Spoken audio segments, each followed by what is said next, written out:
juggling, and I'm going to remind you how to juggle.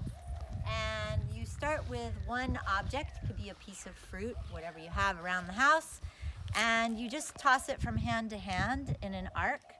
Keep your elbows by your hips, keep your hands by your hips, and you're just tracing an arc no higher than your eyes. You imagine there's a box from your ears to your eyes, and you just go back and forth. And you want to go until you're not dropping it. So you get really comfortable with one, and then you add the second one. And when you add the second one, you go throw, throw, catch, catch. Throw, throw, catch, catch. So it's doing like an arc this way, then an arc that way. If you do it at the same time, they could hit each other. So you gotta go 1, 2, 1, 2. 1, 2, 1, 2. If you get really good at that, you can try doing the left hand to the right right hand to the left. Then when you're really good, you add the third one.